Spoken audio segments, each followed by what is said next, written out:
سورہ احزاب آیت نمبر 54۔ اعوذ باللہ من الشیطان الرجیم، بسم اللہ الرحمن الرحیم۔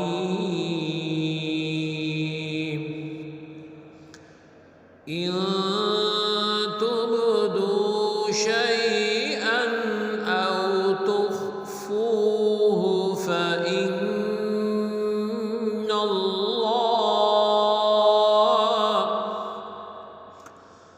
فإن الله كان بكل شيء عليما۔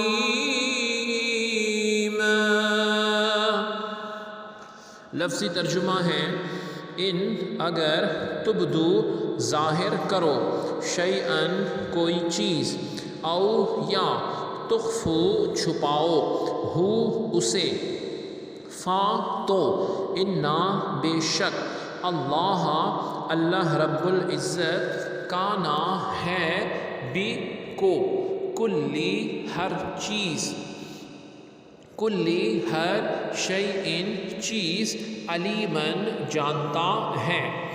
بامحاورہ ترجمہ ہے خواہ تم کسی چیز کو ظاہر کرو یا اسے چھپاؤ، بے شک اللہ رب العزت ہر چیز کو خوب جاننے والا ہے۔ آیت کی تفسیر میں فرمایا گیا اور انسان کو یہ نصیحت کی گئی، قیامت تک تمام انسانوں کو اور ایمان والوں کو، کہ اللہ رب العزت کے سامنے جو ہے ہر حالت برابر ہے انسان کی۔ اگر انسان چھپ کے کوئی کام کرے یا ظاہر کرے، دن کی روشنی میں یا رات کی تاریکی میں، دونوں حالتیں اللہ رب العزت کے نزدیک برابر ہیں۔ دل میں انسان کوئی بات کہے، ایک شخص کے سامنے کہے یا ایک مجمع کے سامنے کہے، اللہ رب العزت کے سامنے تینوں حالتیں برابر ہیں۔ ماضی، حال اور مستقبل، جو ہو چکا، جو ہو رہا ہے، جو ہوگا، اللہ رب العزت کے نزدیک تینوں حالتیں برابر ہیں۔ یہ ہم جو ہیں یہ سمجھتے ہیں کیونکہ ہم ناقص ہیں، مخلوق ہیں، کہ یہ کام ہو چکا، جو ہونے والا ہے۔ اللہ رب العزت کے علم میں ہر بات محفوظ ہے اور اس کے احاطۂ علم میں ہے، اس کے قبضے میں ہے، کیونکہ وہ کن فیکون کا مالک ہے۔ جب وہ کسی کام کا ارادہ فرماتا ہے، اذا اراد شیئا، جب کسی کام کا ارادہ فرمائے، ان یقول له کن فیکون، تو اسے کہتا ہے کہ ہو جا، تو وہ کام ہو جاتا ہے۔